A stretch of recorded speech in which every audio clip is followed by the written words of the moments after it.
أعوذ بالله من الشيطان الرجيم. بسم الله الرحمن الرحيم. ولما جاءت رسلنا إبراهيم بالبشرى قالوا إنا مهلكو أهل هذه القرية إن أهلها كانوا ظالمين. قال إن فيها لوطا قالوا نحن أعلم بمن فيها لننجينه وأهله إلا امرأته كانت من الغابرين. ولما أن جاءت رسلنا لوطا سيء بهم وضاق بهم ذرعا وقالوا لا تخف ولا تحزن إنا منجوك وأهلك إلا امرأتك كانت من الغابرين. إنا منزلون على أهل هذه القرية رجزا من السماء بما كانوا يفسقون. ولقد تركنا منها آية بينة لقوم يعقلون. وإلى مدين أخاهم شعيبا فقال يا قوم اعبدوا الله وارجوا اليوم الآخر ولا تعثوا في الأرض مفسدين. فكذبوه فأخذتهم الرجفة فأصبحوا في دارهم جاثمين. وعادا وثمود وقد تبين لكم من مساكنهم وزين لهم الشيطان أعمالهم فصدهم عن السبيل وكانوا مستبصرين. وقارون وفرعون وهامان ولقد جاءهم موسى بالبينات فاستكبروا في الأرض وما كانوا سابقين. فكلا أخذنا بذنبه فمنهم من أرسلنا عليه حاصبا ومنهم من أخذته الصيحة ومنهم من خسفنا به الأرض ومنهم من أغرقنا وما كان الله ليظلمهم ولكن كانوا أنفسهم يظلمون. الحمد لله رب العالمين والصلاة والسلام على أشرف الأنبياء والمرسلين نبينا محمد وعلى آله وصحبه ومن اقتدى بهديه واستنى بسنته وسار على نهجه إلى يوم الدين. أما بعد. محترم و مکرم سامعین حضرات، السلام علیکم ورحمۃ اللہ وبرکاتہ۔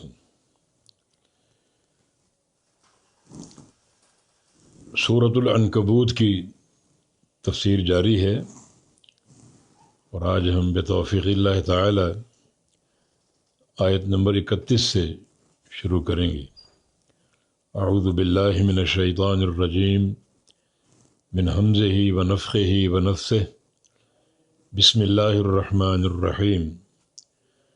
ولما جاءت رسلنا إبراهيم بالبشرى قالوا إنا مهلكو أهل هذه القرية إن أهلها كانوا ظالمين۔ اور جب آئے رسولنا، ہمارے رسل یعنی بھیجے ہوئے نمائندے، ابراہیم علیہ السلام کے پاس بالبشرا خوشخبری کے ساتھ، ہمارے نمائندے یعنی فرشتے آئے کہاں؟ ابراہیم علیہ السلام کے پاس بالبشرا خوشخبری کے ساتھ۔ یہ خوشخبری اسحاق علیہ السلام کی ولادت کی تھی، اور ساتھ ساتھ یہ بھی کہ اسحاق کے بیٹے یعقوب اللہ تعالیٰ عطا فرمائے گا۔ یہ خوشخبری یہاں مقصود ہے اسحاق اور یعقوب کی، کہ اللہ تعالیٰ آپ کو اسحاق بیٹا نوازے گا، اور اسحاق سے ان کا بیٹا یعقوب پیدا ہوگا۔ اس موقع پر ایک بات اور کہی، خوشخبری دے دی، یہ لمحہ کا جواب آگے قالو، جب آئے خوشخبری لے کر تو ساتھ یہ بھی کہا کہ انا مہلکو اہل هذه القریہ، کہ بے شک ہم ہلاک کرنے والے ہیں اس بستی کے لوگوں کو۔ یہ بستی لوط علیہ السلام کی صدوم کے نام سے، اس بستی کے لوگوں کو ہم ہلاک کرنے والے ہیں، ان پر اللہ کا عذاب آنے والا ہے۔ یہ خبر بھی ساتھ ساتھ دے دی، پہلے خوشخبری دی اسحاق علیہ السلام کی ولادت کی، اور اسحاق سے یعقوب کی ولادت کی، اور ساتھ ساتھ یہ خبر بھی دی کہ یہ قوم اہل صدوم انتہائی نبی کو اذیت دینے والے اور انتہائی قبیح اعمال کی مرتکب، بدکاریاں کرنے والے، وہ بھی ہم جنس پرستی کی صورت میں، تو اس بستی والوں کو ہم ہلاک کرنے والے ہیں۔ ان اہلہا کانوا ظالمین، بے شک اس کے اہل، اس بستی والے ظالم ہیں۔ معنی یہ کہ یہ نہیں کہ ہم کسی کا قصور ان پر ڈال رہے ہیں، جرم کسی کا ہو سزا کسی کو دیں، یہ ظلم ہے۔ جس کا جرم اسی کو سزا، یہ خود ظالم ہے اور اس سزا کے مستحق ہے۔ اللہ تعالیٰ کا ہر فیصلہ، ہر اقدام عدل پر ہے۔ حدیث قدسی میں رسول اللہ صلی اللہ علیہ وسلم کا ارشاد ہے، اللہ فرماتا ہے یا عبادی انی حرمت ظلم علی نفسی وجعلتہ بینکم محرما، اے میرے بندو میں نے اپنے اوپر ظلم کو حرام کر لیا ہے، کیونکہ ظلم ایک انتہائی مذموم اور قبیح خصلت ہے، اور اللہ کے لیے صرف اچھائیاں ہیں، کمال ہی کمال ہے، وہ خصائل مذمومہ سے بالکل پاک ہے۔ تو میں نے ظلم اپنے اوپر حرام کر لیا ہے، اور تم پر بھی حرام کر دی ہے، تم بھی کسی پر ظلم نہ کرنا۔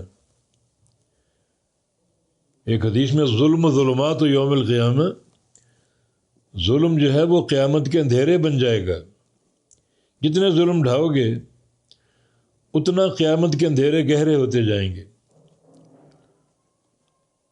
اور اللہ تعالیٰ مظلوم کی آہ کو سنتا ہے۔ حدیث میں آتا ہے کہ مظلوم کی آہ اور اللہ کے درمیان کوئی حجاب نہیں ہوتا، اور اللہ مظلوم سے کہتا ہے لَأَنصُرَنَّكَ وَلَوْ بَعْدَ حِينٍ، اے میرے مظلوم بندے میں تیری مدد ضرور کروں گا، چاہے کچھ عرصے کے بعد ہی کروں۔ تو مدد ضرور آتی ہے اللہ تعالیٰ کی مظلوم کے لیے۔ تو بہر کیف یہ قوم لوط ظالم تھی، اور ظلم انتہائی قبیح قسم کا، قبیح خصلت میں مبتلا تھے، فحش اور بدکاری میں۔ تو اس بنا پر ہم نے اس بستی کو عذاب دینے کا فیصلہ کر لیا۔ قال ان فیہا لوطا، ابن علیہ السلام نے عرض کیا، فرمایا اس بستی میں لوط بھی ہے، اور اس بستی پر عذاب آئے گا، تو لوط اس بستی میں موجود ہے، وہ کیسے بچے گا؟ قالو، کہا انہوں نے، نحن اعلم بمن فیہا، ہم جانتے ہیں اس بستی میں کون کون ہے، ہم جانتے ہیں، لننجینہ واہلہ الا امرأتہ، ہم ضرور اس کو نجات دیں گے اور اس کے پورے خاندان کو بھی، سوائے اس کی عورت کے، اس کی بیوی کے سوا۔ اس کی بیوی کانت من الغابرین، وہ گمراہ لوگوں میں سے تھی۔ ان غابر اصل میں یعنی وہ بیوی پیچھے رہ جانے والوں میں، پیچھے اس لیے کہ بیوی گمراہ تھی، لیکن بیوی کی جو گمراہی اس کا تعلق قوم لوط کی فحش سے نہیں تھا، جو قوم لوط کبھی حرکتیں کرتے تھے اور ہم جنس پرستی کرتے تھے، اس سے نہیں تھا، لیکن وہ حق کو قبول نہ کر سکی، اس لحاظ سے وہ قوم کفار کے ساتھ رہی اور وہ پیچھے رہ جانے والوں میں شامل ہو گئی۔ تو فرشتوں نے بات واضح کر دی کہ اس بستی میں کون کون ہے، ہم سب کو جانتے ہیں، جو عذاب کا مستحق اس کو عذاب ملے گا، اور جو نہیں وہ بالکل محفوظ رہے گا۔ یہ اللہ کی قدرت ہے۔ چنانچہ لوط علیہ السلام کو بھی نجات دیں گے اور ان کے پورے خاندان کو نجات دیں گے، سوائے ان کی بیوی کے۔ ان کی بیوی غابرین میں سے ہے، پیچھے رہ جانے والوں میں سے ہے، ان کو اس بستی سے نہیں نکالا جائے گا، اور لوط علیہ السلام اور ان کے اہل کو وہاں سے نکال کر بچا لیا جائے گا، اور باقی پوری بستی اللہ کے عذاب کا شکار ہو جائے گی۔ وَلَمَّا أَن جَاءَتْ رُسُلُنَا لُوطًا، اور جب ہمارے فرشتے لوط کے پاس آئے، لوط علیہ السلام کے پاس، جب ہمارے فرشتے بھیجے ہوئے نمائندے لوط علیہ السلام کے پاس آئے تو سیء بہم، وہ بہت مغموم ہو گئے ان فرشتوں کی آمد پر۔ مغموم اس لیے کہ فرشتے انسانی شکل میں آئے تھے، خوبصورت انسانی چہروں کے ساتھ، اور قوم لوط کی گندی عادتیں وہ جانتے تھے کہ یہ میرے مہمان ہیں، اور یہ قوم میرے مہمانوں کے ساتھ کوئی زیادتی نہ کرے اور کسی قسم کی کوئی فحش پر مبنی حرکت نہ کرے، یہ ان کی پریشانی تھی۔ ان کو معلوم نہیں تھا یہ فرشتے ہیں، اور نبی غیب نہیں جانتے، انبیاء کو علم غیب حاصل نہیں ہے۔ لوگ خام خواہ دعوے کرتے ہیں کہ انبیاء غیب دان ہوتے ہیں، تھے وہ فرشتے، شکل انسانی تھی، تو وہ مغموم ہوئے۔ اگر پتہ ہوتا کہ یہ فرشتے ہیں تو مغموم کیوں ہوتے؟ فرشتوں کی آمد تو رحمت ہے، تو ان کا مغموم ہونا اس لیے کہ یہ فرشتے انسانی شکل میں آئے، خوبصورت چہروں کے ساتھ، اور قوم کے اطوار وہ جانتے تھے، ان کی عادات قبیحہ جانتے تھے، اس لیے انتہائی مغموم ہوئے۔ اور وَضَاقَ بِهِمْ ذَرْعًا، اور ان کے دل میں تنگی آ گئی ان مہمانوں کی وجہ سے، تنگی محسوس کی اپنے دل میں ان مہمانوں کی آمد سے۔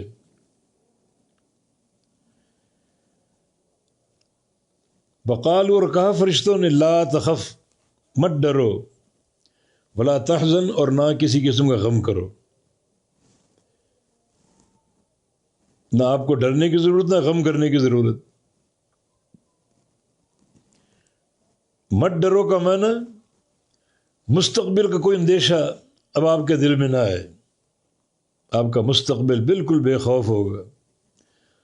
اور غم نہ کرنے کا معنی جو آپ کا گزر چکا ماضی، اس کا کسی قسم کا غم آپ کے دل میں نہیں ہوگا۔ اللہ آپ کے دل کو پاک صاف اور محفوظ کر دے گا، نہ آئندہ کا خوف ہوگا، نہ ماضی کا کوئی غم باقی رہے گا۔ اور انا منجوک، بے شک ہم آپ کو نجات دینے والے ہیں، واہلک، اور آپ کے اہل کو، الا امرأتک، سوائے آپ کی بیوی کے، کانت من الغابرین، وہ غابرین میں سے ہے، پیچھے رہ جانے والوں میں سے ہے، اور اس کا شمار ان کفار کے ساتھ ہے۔ اس کے سوا ہم سارے اہل کی حفاظت کریں گے اور آپ کی حفاظت کریں گے۔ انا منزلون علی اہل هذه القریۃ رجزا من السماء، بے شک ہم اتارنے والے ہیں اس بستی کے لوگوں پر رجزاً عذاب، من السماء، آسمان سے، بما كانوا یفسقون، بدلے اس کے جو وہ فسق و فجور اور نافرمانی کرتے تھے، جو ان کی فاسقانہ فاجرانہ حرکتیں تھیں اور نافرمانیاں تھیں، اس سب کے بدلے ان پر آسمان سے عذاب اتارنے والے ہیں۔ وَلَقَدْ تَرَكْنَا مِنْهَا آيَةً بَيِّنَةً لِقَوْمٍ يَعْقِلُونَ، اور ہم نے چھوڑ دیں ان میں سے کچھ نشانیاں واضح، لقوم یعقلون، عقل والی قوم کے لیے۔ اصل میں لوط علیہ السلام کی بستی کو فرشتوں نے اٹھایا، آسمان تک لے گئے اور وہاں سے اس کو پلٹا اور زمین پر اس کو پھینکا، اور جب وہ زمین پر بستی آ رہی تھی تو دو عذاب اور ڈال دیے، ایک خوفناک چیخ، دوسرا اوپر سے پتھروں کی بارش۔ پتھر وہ ٹھیک ٹھیک نشانے پر لگتے تھے۔ یہ 3 طرح کا عذاب اس ایک قوم کو دیا گیا، کیونکہ جرم انتہائی فحش تھا، جرم انتہائی بدترین تھا، جو اس سے پہلے کوئی نہیں کر سکا، کہ قوم لوط نے شروع کیا۔ تو اس لحاظ سے وہ اس بڑے شدید اور گہرے عذاب کے مستحق تھے، اور جب وہ زمین پر اس بستی کو پٹخا گیا تو پوری قوت سے گری اور وہ زمین میں دھنس گئی، اندر موجود تھی وہ زمین کے، اور پھر آہستہ آہستہ بعض اوقات کھدائی سے اور بعض اوقات جیسے کوئی بارش ہوئی یا کوئی طوفان آیا وہاں سے گزرا تو اندر کے کچھ نشانات باہر آ گئے۔ اب دنیا جانتی کہ نشانات قوم لوط کے جن کو اللہ نے عذاب دیا، تو کچھ نشانیاں ہم نے باقی چھوڑ دیں تاکہ عقل والے لوگ ان کو دیکھ کر عبرت حاصل کریں۔ اب جو بندہ اس نشان کو دیکھے گا، اس تباہی کے آثار کو دیکھے گا، تو اس جرم کا ارتکاب کرے گا جو قوم لوط نے کیا۔ جب دیکھے گا یہ وہ قوم جن کو آسمان سے نیچے پٹخا گیا، چن چن کر پتھر مارے گئے نشانے پر، اور چیخ مسلط کر کے ان کے کلیجے پھاڑ دیے گئے، اتنا برا اور ہیبت ناک انجام۔ جب اس عذاب شدید کو ملاحظہ کرے گا اس قوم کو جو داستان عبرت بن چکی، تو ایسی حرکت کا ارتکاب کرے گا جو قوم لوط کرتی تھی۔ یعنی قوم لوط کی حرکتیں کیا تھی؟ نبی کی بات نہیں مانی، نبی کا انکار، اس پر مستضاد یہ برے کام، تو کوئی پھر اس کی جرت کر سکے گا؟ ہرگز نہیں۔ تو اللہ تعالیٰ نے ایک نمونہ بنا دیا، اور ان کے آثار اور نشانات اللہ تعالیٰ نے اجاگر کر دیے، کچھ نہ کچھ نشانات، تاکہ دیکھنے والے عبرت حاصل کریں۔ وَإِلَىٰ مَدْيَنَ أَخَاهُمْ شُعَيْبًا، اور مدین کی طرف ہم نے بھیجا ان کے بھائی شعیب کو۔ یہ جو قوم لوط کا ذکر ہوا، عقل والوں کے لیے ہم نے عبرت بنا دیا، تو اصل میں مدینہ سے شام کے راستے ان کا علاقہ آتا تھا، مکہ سے شام کے راستے۔ اب شام جاتے ہوئے اور شام سے آتے ہوئے ان کی بستی کے پاس سے گزرتے، ان نشانات کو دیکھتے، تو ہے نا عبرت کی جگہ یہ۔ تو کفار قریش ان نشانات کو دیکھتے، اثر نہ لیا کہ نبی کی تکذیب کا یہ انجام ہے، لیکن جو لوگ عقل رکھتے ہیں اور ان میں تفکر کا مادہ ہے، یقیناً وہ اس قسم کے آثار کو دیکھ کے، نشانات کو دیکھ کر اثر بھی لیں گے اور قبول بھی کریں گے، اور نافرمانیوں سے باز بھی آ جائیں گے۔ وَإِلَىٰ مَدْيَنَ أَخَاهُمْ شُعَيْبًا، اور بھیجا ہم نے مدین کی طرف ان کے بھائی شعیب کو، ان کے بھائی شعیب کو، یعنی شعیب صاحب مدین ہے، اس لحاظ سے ان کو ان کا بھائی قرار دیا گیا۔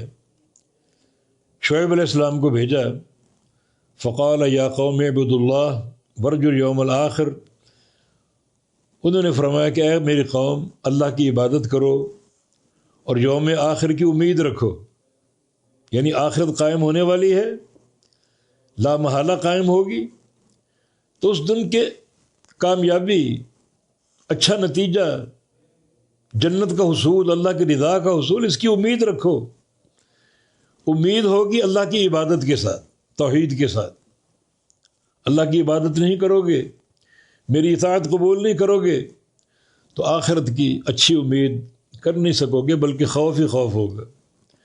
رجا میں امید کا معنی بھی اور خوف کا معنی بھی ہے۔ اطاعت کر لو گے اچھی امید ہوگی آخرت کے تعلق سے، اطاعت نہیں کرو گے تو پھر خوف تم پر مسلط ہو جائے گا ہلاکت اور ناکامی کی صورت میں۔ وَلَا تَعْثَوْا فِي الْأَرْضِ مُفْسِدِينَ، اور نہ پھرو زمین میں فساد کرنے والے۔ یہ ہر وقت فساد، چلتے پھرتے فساد اور بگاڑ، اس سے بعد آ جاؤ۔ فَكَذَّبُوهُ، انہوں نے جھٹلایا اس کو، یعنی قوم شعیب نے جھٹلایا۔ فَأَخَذَتْهُمُ الرَّجْفَةُ، تو ان کو پکڑ لیا ایک زلزلے نے، ایک شدید حرکت، رجفہ شدید حرکت، زلزلہ، ان کو زلزلے نے پکڑ لیا۔ فَأَصْبَحُوا فِي دَارِهِمْ جَاثِمِينَ، اور ہو گئے وہ اپنے گھروں میں صبح کے وقت جاثمین، بالکل گرے پڑے۔ جب صبح کے وقت اللہ کا عذاب آ گیا، لاشیں لاشیں بکھری ہوئی تھیں۔ عذاب ایک زلزلے کی صورت میں آیا اور اٹھ نہ سکے وہ، بالکل صبح کے وقت اللہ کے عذاب نے ان کو دبوچ لیا اور اپنے گھروں میں پڑے پڑے وہ ہلاکت کا شکار ہو گئے۔ اصبحوا پر ہو گئے صبح کے وقت، وہ فی دارہم، اپنے گھروں میں جاثمین، پڑے کے پڑے رہ گئے، گرے پڑے رہ گئے موت کی صورت میں۔ فرمایا کہ وہ آدم و ثمود، اور عاد اور ثمود، یعنی یہ قوموں کی ہلاکتوں کا ذکر ہو رہا ہے۔ قوم لوط کو ہلاک کیا، قوم شعیب کو ہلاک کیا، اس طرح وہ آدم و ثمود، اہلکنا آدم و ثمود، مفعول واقع ہو رہا ہے، اور ہم نے ہلاک کیا عاد کو اور ان کی قوم کو، اور ثمود کو اور اس کی قوم کو۔ وَقَدْ تَبَيَّنَ لَكُمْ مِن مَّسَاكِنِهِمْ، اور تمہارے لیے ان کے کچھ گھر واضح ہو چکے ہیں، یقیناً ان کے کچھ گھر، کچھ ان کی جگہ تمہارے لیے واضح ہو چکی، مانا تو اب تمہارے سامنے آ چکی، تم ان کا مشاہدہ کر چکے۔ چنانچہ قوم عاد اور قوم ثمود کے نشانات بھی اللہ تعالیٰ نے زمین پر برقرار رکھے تاکہ وہاں سے گزرنے والے، دیکھنے والے انہیں دیکھیں اور عبرت کی داستان لیں۔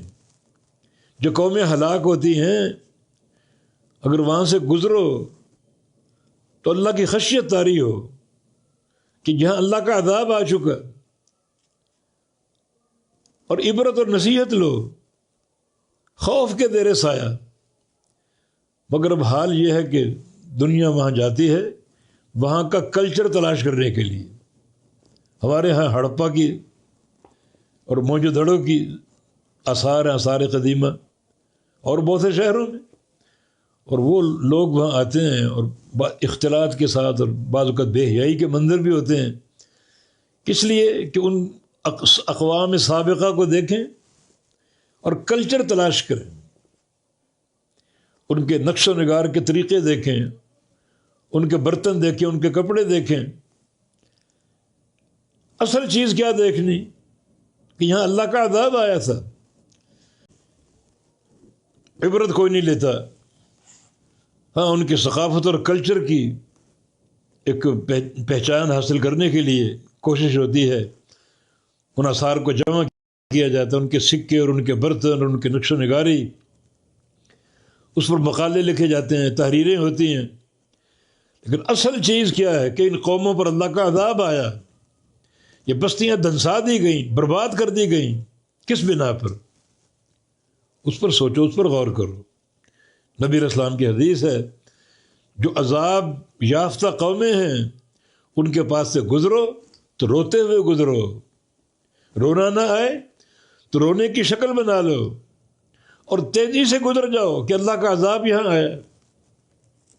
جب کہ ہم وہاں جاتے ہیں اور کئی دن قیام کرتے ہیں، خیمہ زن ہو جاتے ہیں، کیا جی تحقیق ہو رہی ہے، ان کی ثقافت کی پہچان ہو رہی ہے۔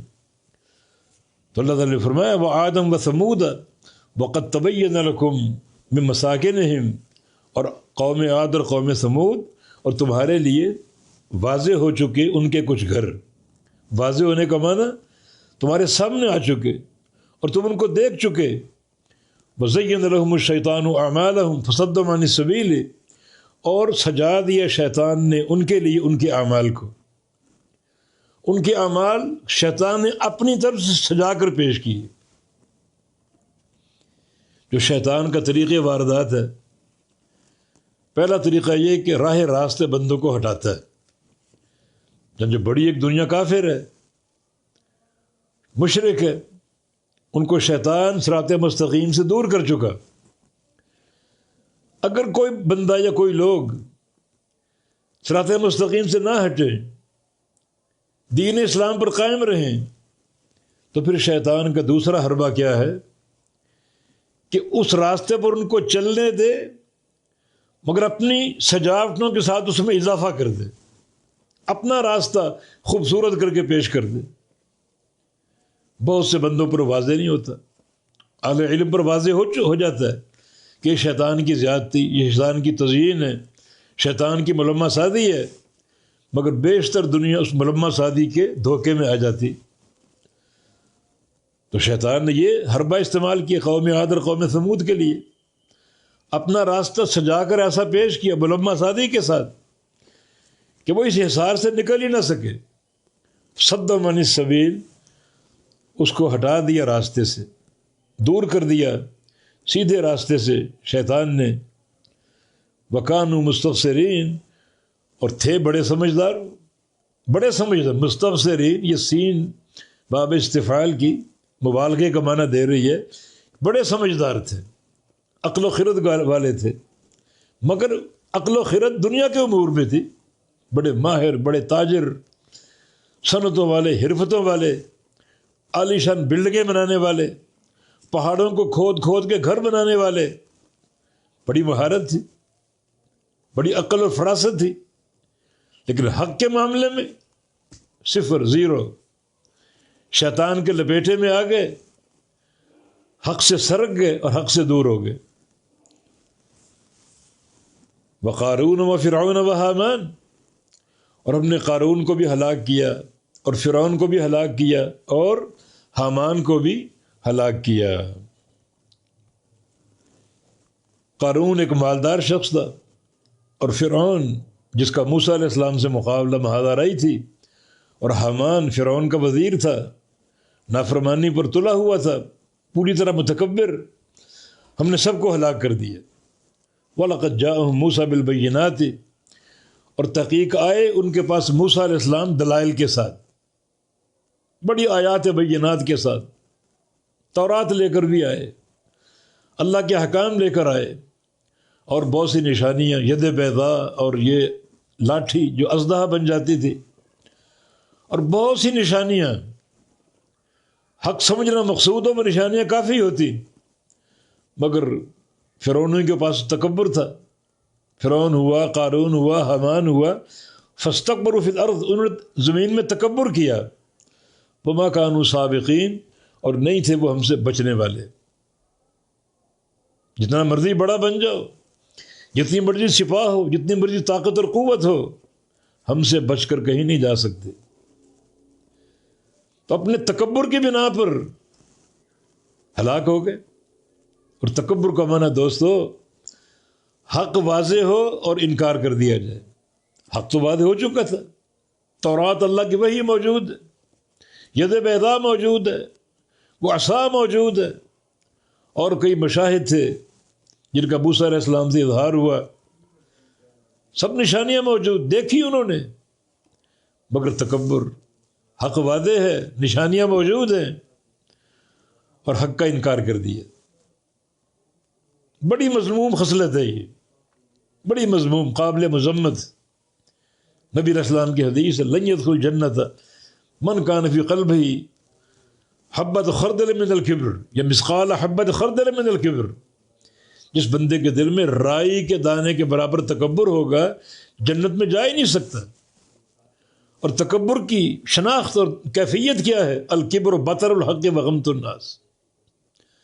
حق واضح اور اس کا انکار کر دی، یہ تکبر ہے. یہ خصلت فرعون میں اور قوم فرعون میں تھی، قارون میں تھی، حامان میں تھی. حق واضح، موسیٰ علیہ السلام نشانیوں پر نشانیاں دکھا رہے ہیں، اور وہ مان نہیں رہے. سب کچھ سمجھ چکے، واضح ہو چکا، مگر انکار، یہ تکبر ہے. تو آج بھی اگر کوئی بندہ اسلام لاتا ہے، ایمان قبول کرتا ہے، اور اس کو حق دیا جائے، حدیث دکھائی جائے، قرآن کی آیت دکھائی جائے، بخاری پیش کی جائے، سمجھ لیتا ہے بخاری صحیح ترین کتاب ہے، یہ قرآن کی آیت پیش کر رہا ہے، مگر یہ فرقہ بندی کا تعصب، اس بنا پر لوگ حق کو ٹھکرا دیتے ہیں، جو کہ کبر کی بڑی مذموم صورت ہے. یہ کیفیت اگر رائی کے دانے کے برابر ہے تو جنت کا داخلہ تو کیا، جنت کی خوشبو نہیں ملے گی.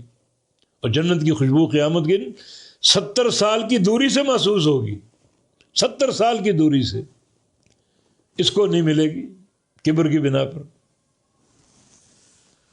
فَكُلًّا أَخَذْنَا بِذَنبِهِ، پر سب کو پکڑا ہم نے اس کے گناہ کی وجہ سے، سب کو پکڑا اس کے کسی گناہ کی بنا پر. مثلا فَمِنْهُمْ مَنْ أَرْسَلْنَا إِلَيْهِ حَاصِبًا، کچھ ان میں سے وہ تھے جن پر بھیجی ہم نے کینکریاں. یہ دو قومیں تھیں، ایک قوم لوط، دوسری قوم عاد. قوم لوط اور قوم عاد، ان پر کینکریاں بھیجی ہم نے. کینکریاں بھیجنے کی دو صورتیں ہیں، ایک آندھی مسلط کی جائے اور آندھی کینکریوں سے بھری ہو، اور ایک ہے پتھروں سے چن چن کر جو ہے وہ نشانہ لے کر مارا جائے. قوم لوط کو پتھروں سے نشانہ لے کر مارا گیا، اور قوم عاد پر آندھی مسلط کر دی گئی. اس آندھی میں پتھر بھرے ہوئے تھے، تو آندھی بھی خوفناک تھی اور پتھروں کی ضربیں بھی خوفناک تھیں. تو پتھروں سے ہم نے مارا کچھ قوموں کو، ان میں قوم عاد ہے اور قوم لوط ہے. ومنہم من اخذت الصیحہ، اور کچھ ان میں سے وہ تھے جن کو چیخ نے پکڑ لیا. چیخ کا عذاب بھی قوم لوط پر بھی آیا اور قوم ثمود پر آیا. اتنی سخت چیخ جس نے ان کے دلوں کو اور کلیجوں کو پھاڑ دیا. ومنہم من خسفنا بالارض، اور ان میں سے کچھ وہ بھی تھے جن کو ہم نے زمین میں دھنسا دیا. یہ قارون ہے. اور بعض ایسے قومیں جن پر اللہ کا عذاب زلزلوں کی صورت میں آیا، زلزلے آئے، زمینیں پھٹ گئیں اور لوگ اندر دھنس گئے. اور یہ عذاب ہر وقت متوقع ہے. زلزلوں کی بڑی پیش گوئیاں اللہ کے نبی نے دی، قرب قیامت بڑے زلزلے آئیں گے، زمینیں پھٹ جائیں گے اور لوگ اندر دھس جائیں گے. ومنہم من اغرقنا، اور ان میں سے کچھ وہ جن کو ہم نے غرق کر دیا. غرق ہونے والی دو قومیں ہیں، یہ خسفنا بالارض، یہ قارون جس کو زمین میں دھنسا دیا گیا، اور کچھ کو ہم نے غرق کر دیا. تو غرق ہونے والی قوم نوح ہے اور قوم فرعون ہے. یہ دونوں قومیں پانی میں غرق کر کے ہلاک کی گئی. فما کان اللہ یظلمہم ولکن کانوا انفسہم یظلمون، اور اللہ ان پر ظلم نہیں کرتا بلکہ وہ لوگ اپنے اوپر ظلم کرتے ہیں. اللہ تو عین عدل کرتا ہے، ارحم الراحمین ہے. وہ لوگ خود ظلم کرتے ہیں، انکار کر کے، نبی کو جھٹلا کر، توحید کا انکار کر کے اور گناہوں کا ارتکاب کر کے. یہ سارا ظلم ہے، ہر معصیت ظلم، ہر گناہ ظلم ہے. گناہ چھوٹے بھی ہیں بڑے بھی، چھوٹا گناہ ہو چھوٹا ظلم ہے، بڑا گناہ ہو تو بڑا ظلم ہے. اور شرک اکبر الکبائر، بڑے گناہ میں سب سے بڑا گناہ. تمہارا شرک کا مرتکب سب سے بڑا ظالم ہے. ان شرک لظلم عظیم، ظلم عظیم ہے یہ. تو اللہ ظلم نہیں کرتا، لوگوں نے خود اپنے اوپر ظلم کیے اور گناہوں کا ارتکاب کر کے ان بربادیوں اور ہلاکتوں کا شکار ہو گئے. یہی سے اکتفا کرتے ہیں. بارک اللہ فیکم. اقول قولی ھذا واستغفر اللہ لی ولکم، وآخر دعوانا ان الحمد للہ رب العالمین.